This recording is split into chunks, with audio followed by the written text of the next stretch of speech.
l'homme ressemble à un cercle.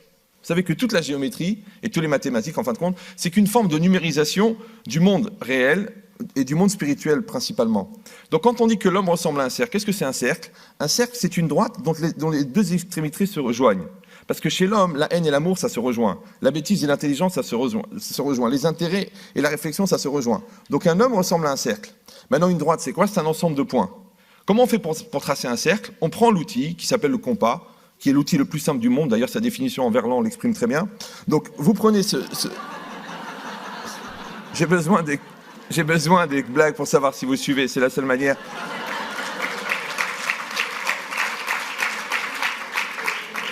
Puisque des fois, on peut arriver à parler avec des gens qui ont une telle capacité de dormir avec les yeux ouverts qu'on ne peut pas savoir s'ils réfléchissent ou s'ils digèrent. Donc, ici, c'est marqué un compas. Qu'est-ce qu'on fait? On prend un compas.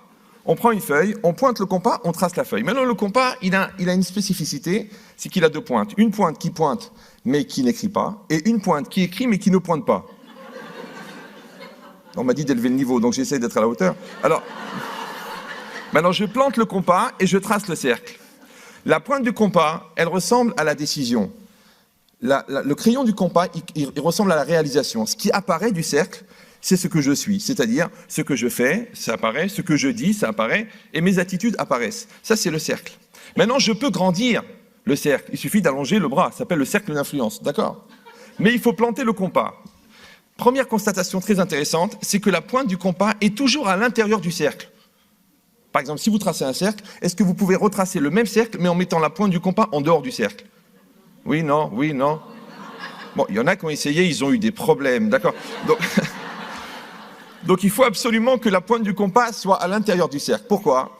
Parce qu'on a dit que la pointe du compas, c'est la décision. Si la pointe du compas est en dehors du cercle, ça veut dire que moi, je vais exister grâce à ou à cause de quelqu'un, mais jamais moi. C'est moi qui dois tracer mon cercle. Mais je plante le compas, je trace le cercle. Deuxième constatation très intéressante, c'est que le cercle ne peut jamais être plus petit que la pointe. Je dis, mais c'est évident. Non, n'applaudissez pas, j'ai un temps très limité. Donc vous regardez les applaudissements et les rires, et quand je pars, vous explosez pendant une semaine. Ouais. Donc qu'est-ce que ça veut dire que le cercle ne peut pas être plus petit que la pointe? Ça veut dire qu'on ne peut jamais être plus nul que son potentiel. C'est impossible. Troisièmement, arrête. Je sais que c'est difficile, moi aussi ça me démange. Des fois je m'écoute, je m'applaudis. Mais bon, ça veut dire quoi? Ça veut dire quoi? Ça veut dire que quand on va pointer le compas, on va tracer le cercle. Maintenant, j'épouse cette femme, je crée ma famille. J'habite à tel endroit, je crée mon cercle d'amis. Je fais mon diplôme d'ingénieur, je crée ma société, je crée ma société. Qu'est-ce que je fais? Toute la vie, on trace des cercles. Maintenant, c'est impossible de tracer un cercle à main levée. Il faut un compas. On a dit le compas, c'est quoi? C'est la structure. À l'intérieur, il y a une très très forte décision, et ça va être la pointe du compas. Il va y avoir le crayon. Maintenant, je vous dis la vérité, il y a des gens, leur compas, il y a deux pointes. Alors eux, quand ils se plantent, ils ne bougent plus. Et s'ils veulent faire exister, ils sont obligés de déchirer tout ce qu'il y a autour. Il y a le contraire. Il y a des gens, leur compas, il y a deux crayons. Ils n'arrivent pas à faire un cercle. Parce qu'à chaque fois qu'ils essaient de faire le cercle, ils tracent un deuxième cercle. Ça, c'est les gens qui ont une double vie, ceux-là. Une vie à la maison, une vie au travail. Une vie dans leur couple, une vie en dehors du couple. Les gens compliqués. C'est des gens qui conjuguent le verbe aimer au pluriel, sont très dangereux. Et tout le monde sait que quand l'adulte erre, l'enfant paraît. Alors, qu'est-ce qui est marqué ici? Ça veut dire quoi? Ça veut dire que toute la vie, en fin de compte, on va tracer des cercles. Maintenant, le problème, c'est que quand on enlève le compas, le centre du cercle ne se voit plus.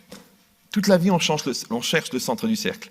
Et c'est ça la connaissance de soi. Pourquoi? Parce qu'on a appris à l'école, ça s'appelle le rayon. On sait que la distance entre le centre du cercle et le point du cercle est toujours à la même distance. Maintenant, la connaissance du lien de traçabilité entre le centre et le point s'appelle la connaissance de soi. Donc j'ai fait ça, je sais pourquoi. J'ai dit ça, je sais pourquoi. J'ai rigolé, parce que c'est marrant. J'ai pleuré, parce que j'ai eu de la peine.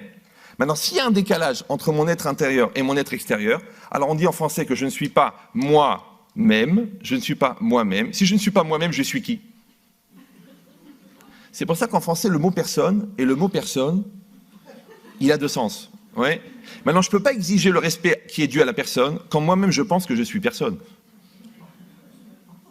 Maintenant, la personne, elle vient, Elle me dit, vous savez, monsieur le rabbin, j'ai une angoisse. Moi, ma pire angoisse, ça serait d'être seul sur une île déserte. Je dis, mais écoutez, madame, c'est impossible que vous arriviez sur une île déserte, puisque quand vous y arrivez, elle n'est plus déserte. Elle me dit, non, mais c'est pas ça le problème, c'est que c'est l'angoisse de se dire, voilà, je suis seul, il y a 10 mètres de sable, un palmier, et je suis seul sur une île déserte. C'est traumatisant, c'est angoissant de se dire, je suis seul sur une île déserte. Je dis, mais madame, vous n'êtes pas sur une île déserte, puisque vous êtes là. Elle me dit, il comprend rien, le rabbin. J'ai très bien compris, madame. Je vais juste vous expliquer qu'il y a des gens, quand ils arrivent sur une île déserte, l'île, elle est encore déserte, parce que personne n'est arrivé. Donc maintenant, si moi, je ne me donne pas les moyens d'exister, et c'est ça, exister, c'est être à l'extérieur, c'est exister. Si je ne me donne pas les moyens d'exister, eh ben, je ne vais pas exister.